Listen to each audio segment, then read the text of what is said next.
Brasil anuncia que, apesar dos fortes investimentos chineses, vai ficar fora da nova Rota da Seda. Por que será, hein?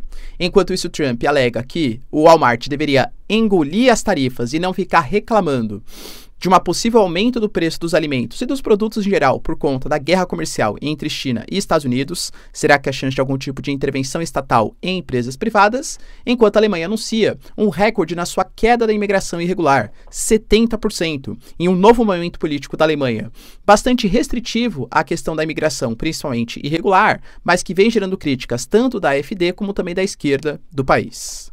Falar um pouquinho também, galera, sobre a situação da Romênia, que vota em um segundo turno extremamente polêmico, enquanto a Polônia também tem votações importantes que podem consolidar uma mudança de paradigma do leste europeu. Se pós-década de 90, pós-fim da União Soviética, praticamente todos os países se alinharam militarmente à OTAN e economicamente à União Europeia, figuras hoje como Viktor Orbán e como Robert Fico parecem querer se reaproximar dos russos. Será que vai rolar? Para finalizar, pessoal, falar um pouquinho também sobre a situação entre Ucrânia e Rússia, em que o Papa tem o primeiro encontro presencial com o Zelensky.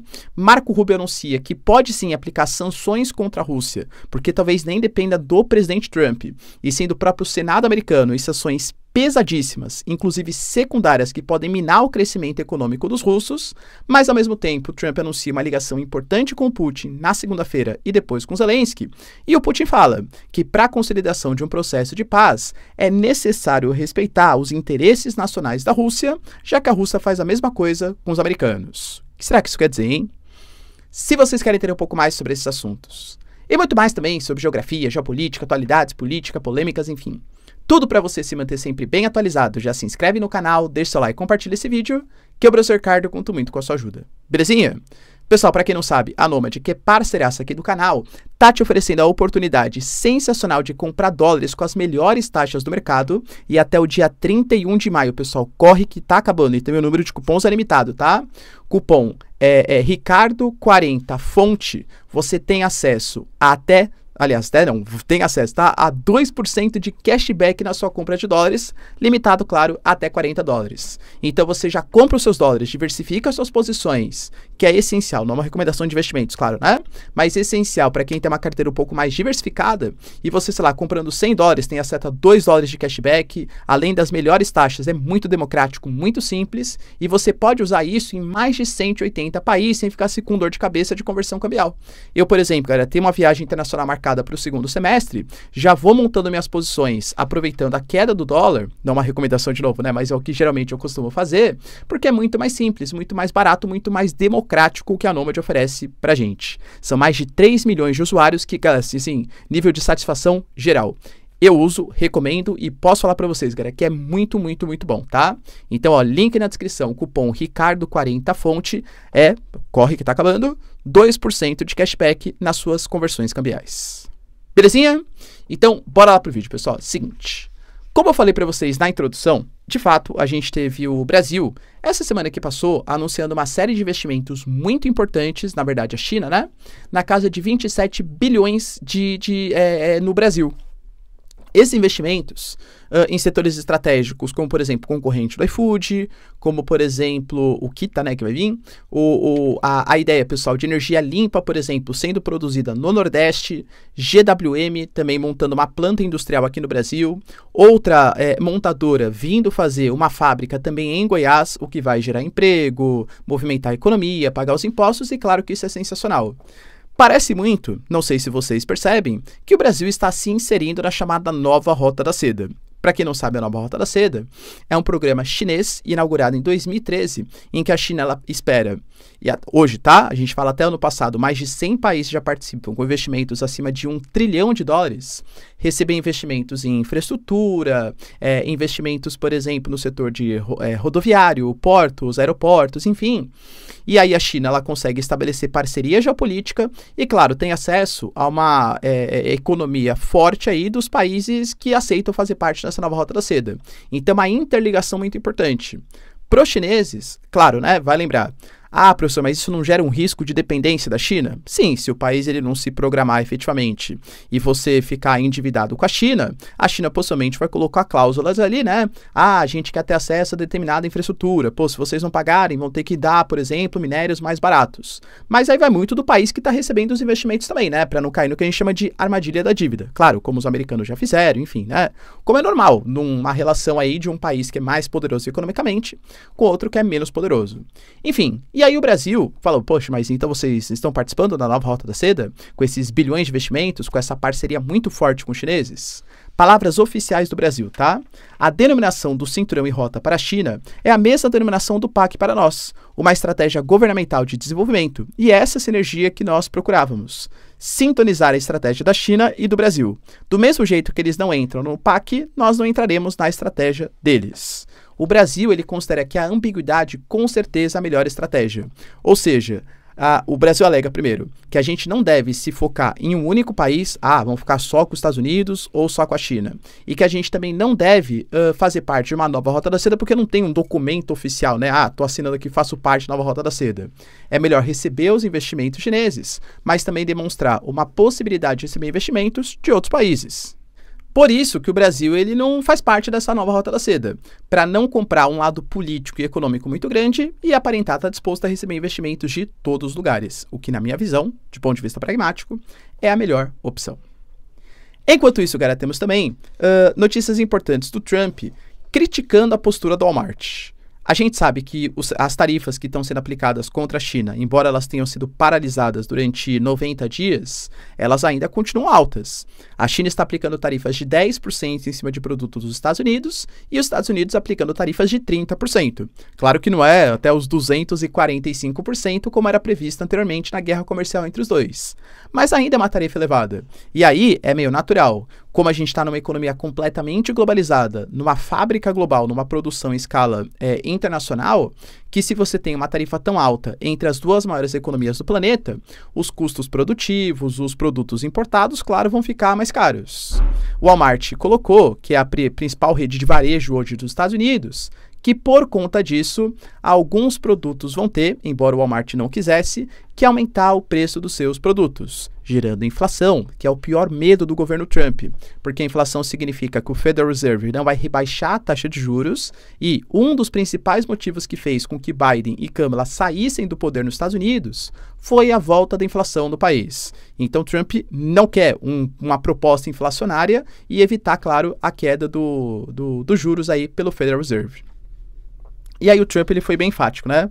Ele falou assim, olha, o Walmart deveria parar de tentar culpar as tarifas com o motivo do aumento dos preços. O ano passado o Walmart ganhou bilhões de dólares, muito mais do que o esperado. Eles podem sim engolir parte desses possíveis prejuízos com as tarifas.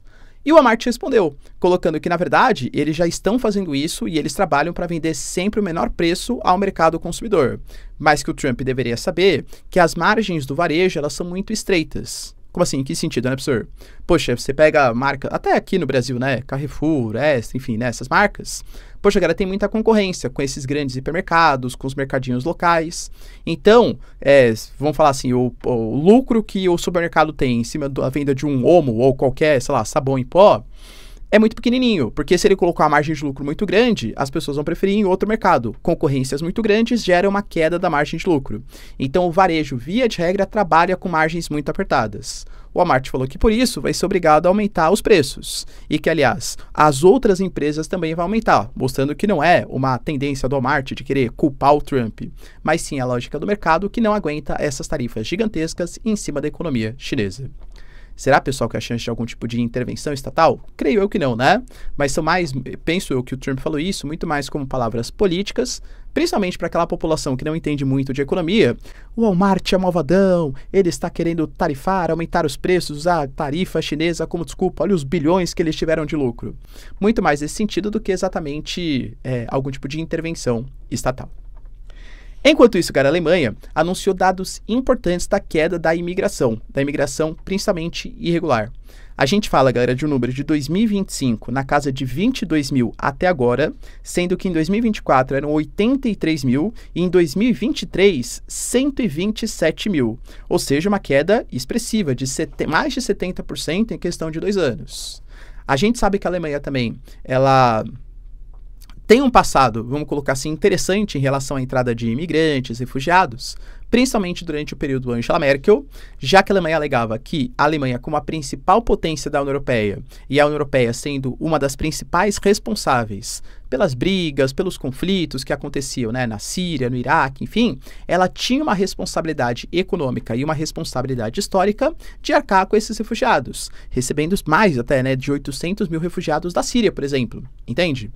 Só que os tempos são diferentes. Naquele momento, a própria população alemã reclamou da Angela Merkel e hoje o Friedrich Merz, que é do mesmo partido da CDU, mas de alas completamente diferentes, os dois são até, entre aspas, rivais geopolíticos ou políticos locais da Alemanha, quer um maior controle da fronteira.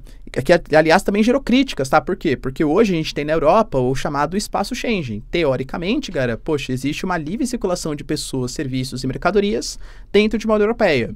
Isso pode ser revisto em casos de guerra, em casos de crise, controles maiores das fronteiras, mas não é teoricamente o caso. A Alemanha alega que é por conta da entrada desses imigrantes indocumentados, imigrantes irregulares.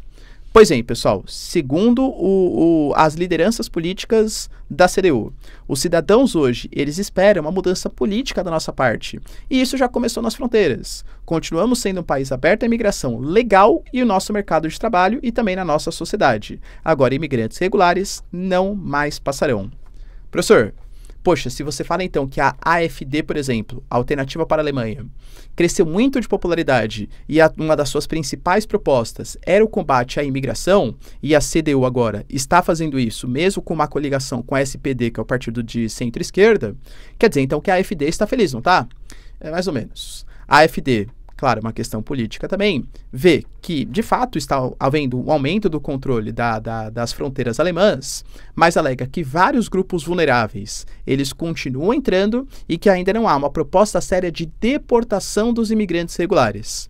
Então a AfD fala que, óbvio, que é melhor do que com o Olaf Scholz, do que era com a SPD, mas que ainda precisa caminhar muito mais para que, de fato, haja uma política restritiva à entrada de imigrantes na Alemanha.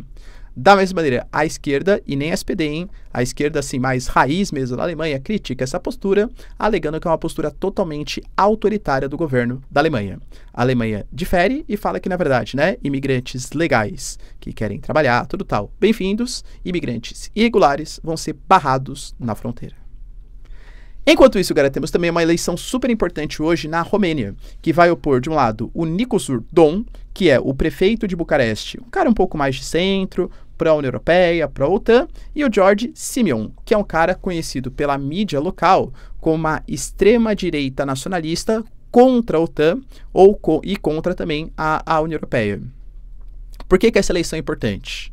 Primeiro porque a gente teve recentemente o Calin Georgescu, não sei se vocês se lembram do caso, mas ele, assim, como um outsider, ninguém colocava muita pompa nele e tal, o cara teve um primeiro turno, assim, avassalador, mais de 30% dos votos. Aí, suspeitou-se que aplicativos como a rede chinesa, sabe qual que eu tô falando, né? Eu coloco rede das dancinhas, mas sem caráter pejorativo, é só porque a nossa plataforma não gosta muito dessas palavras, né? Teria influenciado nas eleições, que a Rússia também fez campanhas ali de guerra híbrida de desinformação, e aí o Calin Georgescu foi impedido de concorrer, e até por isso o atual, né, vamos colocar o Calin Georgescu atual, entre aspas, que é o George Simeon, um cara mais essa direita, eurocética, ultranacionalista, ganhou bastante popularidade. A Romênia hoje é o país da União Europeia que apresenta o maior déficit econômico, que vem gerando aumento do custo de vida, é um país que está envolto em vários casos de corrupção e que vê, pelo menos parte da população vê, né, os benefícios, enfim, a sua grana, indo para sustentar a burocracia europeia, sendo que o Parlamento Europeu, o Conselho Europeu, tem mais autonomia para tomar algumas decisões do que a própria Romênia, e a Romênia sendo utilizado como se fosse um tipo de posto contrário à Rússia, com a presença de bases militares da OTAN, com a presença de um corredor para chegada de ajuda humanitária em direção à Ucrânia. Então, por mais assim que alguns... E como eu falo, né, Brasil? Professor, o que a população da Romênia pensa disso? Não existe a população da Romênia. Existem pessoas que moram na Romênia que têm opiniões diferentes. Mas o sentimento contrário a essa integração europeia, integração da OTAN, integração mais com esse projeto europeu, isso vem crescendo. E não é só na Romênia. Poxa, cara, o Viktor Orbán, por exemplo, da Hungria, a mesma coisa. O Viktor Orbán, ontem mesmo, ele pediu ajuda para a OTAN. Ajuda contra quem? Contra a Ucrânia, alegando que a Ucrânia está fazendo campanha de desinformação e uma guerra híbrida contra os húngaros. O Robert Fico foi fazer a visita ali no dia 9 de maio, por exemplo, dia da vitória da Eslováquia, que é um país também que supostamente está dentro desse projeto europeu. A Polônia hoje passa por eleições, e a Polônia é um país talvez o mais significativo. Pô, o leste europeu faz fronteira com a Ucrânia, é o que mais recebeu os refugiados ucranianos desde o começo dos conflitos. E hoje há um sentimento crescente da população da Polônia de deportação de parte desses refugiados, principalmente os homens em idade combativa, né? Ou seja, que podem participar da luta na guerra da Ucrânia contra a Rússia. Então percebam, não estou falando que ele vai vencer, claro que não. As eleições, por mais que esse cara de ultradireita, né, vamos colocar assim, pró-Rússia, ele tenha levado a vantagem no primeiro turno, ele tem uma aprovação muito grande e uma rejeição muito grande também. Enquanto o atual prefeito de Bucareste, que é a capital da Romênia, era um cara um pouco mais moderado. Então, pessoas mais moderadas tendem a votar nele também, entende? Então as eleições elas estão bem divididas. Mas percebam, se mudar a Polônia, se mudar a Romênia, agora com a Eslováquia, com a Hungria também com uma presença mais pró-Rússia, percebe que há um momento de inversão? Pô, cara, década de 90, quando a gente tem o fim da União Soviética, claramente os países bálticos, o leste europeu, foi pouco a pouco ali, ó, principalmente final da década de 90, anos 2000, ingressando para a OTAN, ingressando para a União Europeia. Hoje há um sentimento que parte, pelo menos, né, dos governos locais, por uma interferência russa no processo eleitoral, mas a União Europeia e os Estados Unidos não fazem a mesma coisa, enfim, né? Que há um sentimento aí de uma aproximação maior com os russos. Na Polônia, eu duvido muito que vai acontecer. Na Romênia, pode ser, hein, galera? Teremos notícias importantes no final do dia de hoje. A gente teve também, galera, notícias bem significativas do Zelensky, que está participando hoje mesmo, né, da missa de entronização do Papa, a missa inaugural, que aliás ele falou coisas, né, que condena o sistema econômico, que explora os mais pobres, falou que ele sentiu uma presença espiritual muito forte do Papa Francisco também, mas, geopoliticamente falando, vai lembrar que ele é o líder de um país, né, do Vaticano. E é um país que tem grande influência geopolítica internacional, tanto que, por exemplo, hoje vários líderes estão no Vaticano, estão presenciando ali a sua primeira missa, a sua missa inaugural, e tem uma reunião marcada, por exemplo, com o Zelensky. Nessa reunião, vale lembrar que o Papa atual, ele já falou várias vezes, olha, a Ucrânia é um país que está martirizado, eu faço apelo para uma paz justa e duradoura, e até já se ofereceu para mediar o conflito entre Rússia e Ucrânia. Professor, isso vai acontecer? Nós sabemos. Mas assim, parece que diferentemente do Papa Francisco, que claro, falava muito em paz também, mas evitava comprar um dos lados, aparentemente, o atual Papa, ele tem uma posição muito mais pró-Ucrânia do que exatamente pró-neutralidade ou pró-Rússia. Vai mudar alguma coisa, galera? Convenhamos, não sabemos. Penso que o peso na balança está muito mais nos Estados Unidos, Rússia e Ucrânia e os países da União Europeia do que exatamente no Vaticano. Mas, de fato, é um apoio, como eu falei, significativo, apoio importante. Mas eu diria para vocês que os Estados Unidos começam agora a externar com mais força uma possível insatisfação com o governo Putin. Por quê? A reunião que aconteceu durante a semana, falamos aqui, né? Ela não contou com as principais lideranças russas, o assessor do Putin foi o chefe da comitiva, é um cara que não tem uma significância política grande na própria Rússia, e o Zelensky também falou, pô, se a Rússia manda só os secundários, a gente também não vai mandar só os secundários para participar dessas negociações. No final das contas, não foram conseguidos grandes acordos, apenas uma troca de 1.000 prisioneiros de cada um dos lados, e cada um foi colocar sua perspectiva do que acha importante para um cessar-fogo. E aí combinaram uma segunda reunião, mas muito possivelmente sem a presença de Putin e Zelensky. O Trump deixou bem claro que sem a presença dele, é claro que o Putin não faria nenhum tipo de acordo, que o Trump é importante para esse processo, e o Marco Rubio aparentemente já se mostrou um pouco mais insatisfeito, dando uma certa pressionadinha na Rússia. Por exemplo, ele colocou, galera, que ele conversou com Sergei Lavrov, que é o ministro das Relações Exteriores da Rússia, e que ele está conversando com os russos há quase 2 meses, mas que ele não percebe grandes avanços. Ele fala, por exemplo, que existe hoje um projeto feito pelo Graham, que é um senador dos Estados Unidos, que já conta com o apoio de 77 senadores. Se passar de 80, ele não pode fazer muita coisa, porque não há uma ditadura os Estados Unidos, né? Existe um poder parlamentar que tem poder de fato de decisão. E, segundo o Marco Rubio, a proposta do Senado, ela tarifa em 500% produtos importados para os Estados Unidos de países que compram petróleo, gás, urânio da Rússia, além de proibir que cidadãos dos Estados Unidos possam investir e comprar títulos da dívida russa também. Professor, o que isso quer dizer? O Brasil, por exemplo, compra diesel dos russos.